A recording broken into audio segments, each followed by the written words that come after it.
Most women think that the biggest dating mistakes happen after the first few dates, but in reality, the clearest signs about a man's intentions come up very early as in the initial few messages on a dating app. After struggling in my own dating life for years before finding my life partner, and now after years of helping other women fix their dating life, I noticed there are some behaviors that come up time and time again. And once you know what to look for, you can often tell within minutes if a man is serious about you or if you're about to waste your time again. So in this episode, I am going to walk you through the exact behaviors that tell you if a man is serious about dating or if he is just wasting your time. And what's interesting about these behaviors and these signals is that very often they are visible much sooner than most people think, very often before they even meet that person. If you're new here, my name's Laura Nagel. I'm a dating and confidence coach for high achievers and the author of the Dream Framework, the first and only dating coaching program with the 6-month results guarantee. I have helped over 100 women find the one within weeks and months, and I would love for your story to be next. Let's get into it. So the first behavior is very simple. It's when you open someone's profile and they have no bio. That tells you immediately so much about how they approach dating and how serious they are about it. If I see a profile of a man who has all of the required pictures and yet no bio or extremely basic responses to prompts like Hinge, it immediately tells me he is either just browsing, maybe he's there for validation, or he's just looking for something that is closer to a friends with benefits type of arrangement or a one-night stand. Because no one who's serious about dating, who's serious about finding a life partner, would leave their profile empty. It would be too much of a waste of their time to just get matched with random people. And also, they would want to allow the person who sees their profile to have something to truly connect with.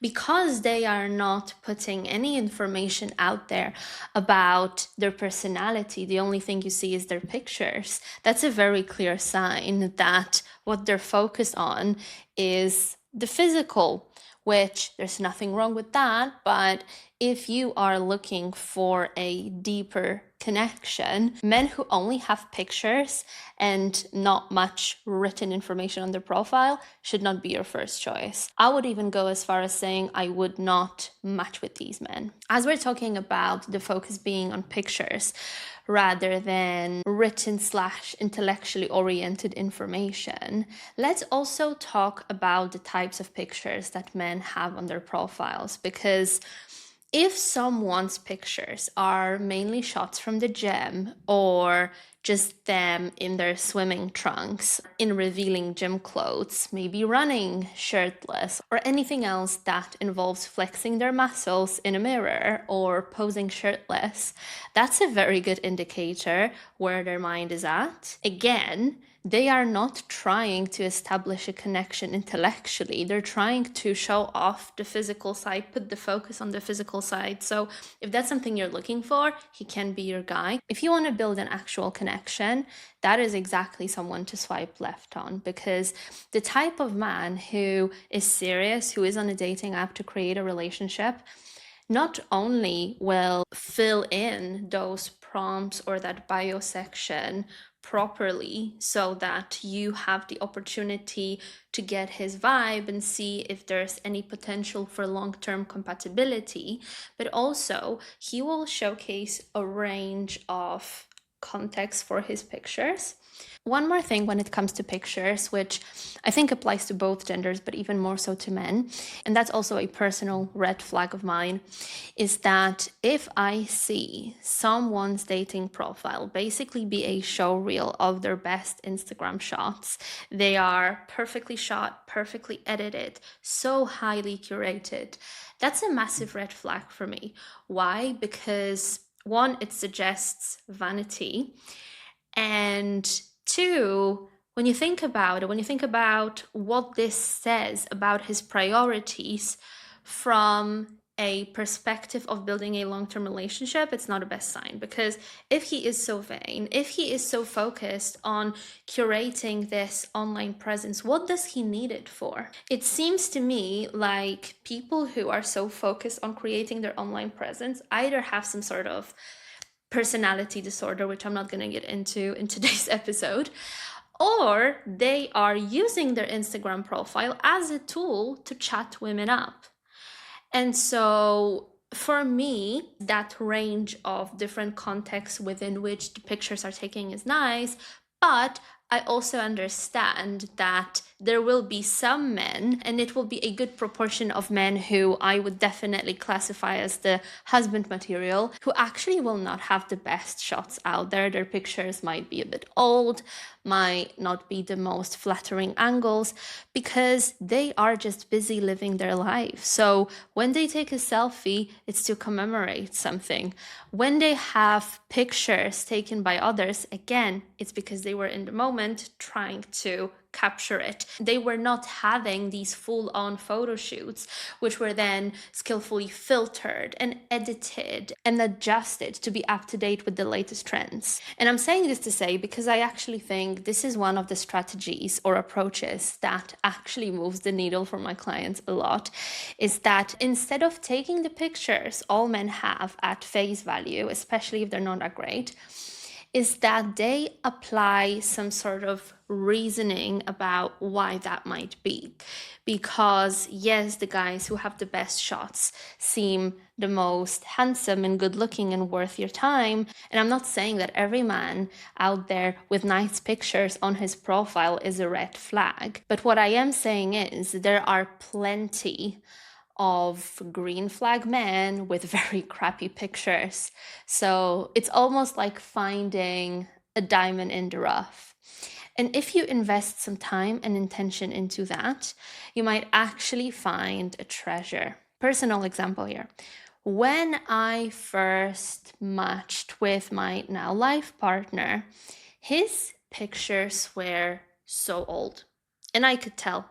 I could tell because his only selfie in the mirror was with an old iPhone. I could tell by the clothes he was wearing that the pictures were at least 5 years old, and there was only one or two recent ones, so obviously there was no risk that he put on like 50 kilograms in between and completely lost his hair. But the majority of the pictures were old because the types of pictures he would upload would be from trips or when he had memorable moments with friends. Obviously, it is a risk to some degree when you meet someone who doesn't have their pictures fully up to date, but I would say as a woman, a picture or two, even if they're badly taken from the not most flattering angle, are enough for us to determine what he looks like. By no means am I saying you need to give up on the looks part. But what I am saying is, don't choose the guys with the most Instagrammable pictures as the biggest factor in your decision making, because if they are so busy crafting their internet persona, they might not have enough time to want to get to know you and explore a relationship with you. For most women, even if we don't have a very active presence on social media, it's easier to have a few good shots that represent well who we are. And this, unfortunately, often biases our thinking in a way that we assume that since we can come up with a few new quality shots, so can everyone else. So we tend to give chances to those guys with the polished pictures because we are thinking, I want the full package. I'm the full package. I want a full package as well. The thing is, we have different strengths. So if his profile is all good pictures but no bio, the probability of him being serious about dating are very low. If his profile, on the other hand, is fully filled in and you like the answers, I would invest the time in investigating the quality of these pictures, how old they are, and if there is a potential for him to actually not be that bad looking, just bad at taking pictures. So to summarize, profiles are introductions. And if a man cannot take a few minutes to create a proper profile, to properly introduce himself to his potential matches, you can already predict the level of effort he will be putting in. So the bio or lack thereof is already a useful signal. Now, the next one is one I see surprisingly often across all levels of education and profession. So let's talk about it. Imagine this. You match with a guy, he ticks all of your boxes visually, he actually even has nice pictures, and then he's tall enough and he wants to have kids and he has a good job. So you're excited, right? And you start talking, and the first message that comes in is just a hi. It's just a hi, no emoji, no nothing, but you keep going. And then you start noticing that he doesn't use any punctuation, that he keeps shortening his messages. Instead of saying, how about you, he says HBU. Instead of spelling tonight properly, he will use a to and eliminate some letters along the way. How does that make you feel? Because the way it makes me feel is that somebody just cannot be bothered to talk to me. It turns me off instantly. It symbolizes that these messages are either rushed or that he doesn't care about how he comes across. Because if I respect someone, I will not act like I cannot spare 2 more seconds to spell something properly. I will not leave out punctuation marks because, again, I can't be bothered. Communication style matters. We are not teenagers, and the way you spell your messages shows the level of respect you do or do not have for the recipient. If somebody asks you a question but there's no question mark, what does that say? Again, did you not have the 1 extra second to put it? Did you just not care? Are you treating talking to me like a chore? Whatever the response is, I don't want it. If at the initial talking stages, we've not even met yet, you can't be bothered to put in the effort, what's it gonna look like later? So my advice is always that you don't ignore the signs, however small they are. That doesn't mean that you have to automatically block him. If he asks you out, if he takes the initiative, if the place is nice or if the idea is nice, absolutely go for it. But keep that in mind that this is something that shows laziness. It might just be that he has this odd style of communicating, sure, but it's extremely rare. So basically, what I would do is assume he is guilty of laziness and low effort unless proven otherwise. So unless he asks you out to an amazing date, and if you're just chatting to him for a few days and nothing happens on top of that lazy messaging, I would just move on. And with people who text like that, I have way less patience in terms of waiting for when they're going to ask my client out, because you are already disrespecting me in a way. Why would I give you the benefit of the doubt if you're not giving me the basic respect? And the thing is, if it bothers you with somebody you know, you can absolutely raise it. But I absolutely don't believe in fixing things with somebody you don't even know. So the way I see it is simple. Always write to people with respect and expect the same thing back. And if they're not able to give that to you, you just move on. Because these small signals early on often predict the larger patterns later. Now, this one seems very innocent, but it's actually very telling. Have you ever seen a profile where the whole bio is a single line that says, just ask? Or a profile where the answers to all prompts are something basic along the lines of just ask? If you did, I feel sorry for you. I get you because I was you. And I'm here to tell you that no matter how limited your options might seem, you can do better than that. Because the men who fill in their bio with just ask are even worse than the men who don't do that at all. Why? Because they put all of the responsibility of building that connection, starting and developing it on you.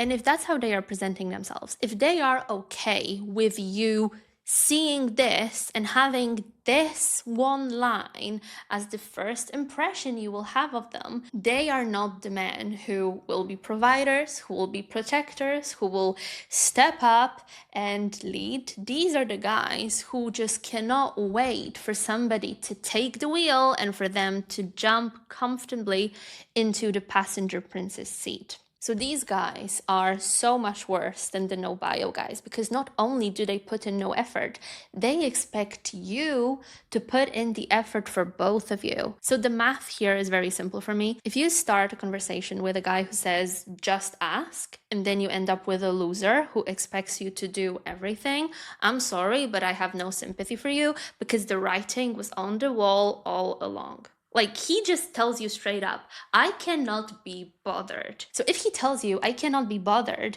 and you still match with him or you still message him, what does that say about you? You're telling him, hey, I'm so desperate, I'm willing to do anything and everything in order to be in a relationship, including putting in the effort for two, which, spoiler alert, is never gonna work long term, because a relationship is only happy when it's at 100%. The only problem is that 100% consists of 200% given by two people. So even if you give 100% on your end, that's still only 50% of what's required in order to have a connection that works. So if you don't want to be in a dynamic where you have to carry everything, at first you have to initiate the connection, you have to carry the conversation, you have to prompt for the date to happen, and then you have to prompt for the exclusivity conversation to happen, and then you will have to push and encourage and maybe even coerce him into proposing to you, just so you can get married and have kids that you have to take care of. And I appreciate this is a very far-fetched scenario, but if you don't want that to be your life, don't match and don't entertain men who are so blatant about the fact they are not at the stage of life where they want to invest into dating. Because healthy dating dynamics, healthy relationship dynamics always start with mutual curiosity and mutual effort. These behaviors already tell you a lot about how seriously a man approaches dating, but there's another set of behaviors that can be very helpful in revealing a man's intention. And this is something I will be covering in next week's episode. So if you don't want to miss it, make sure to subscribe. I'll see you then.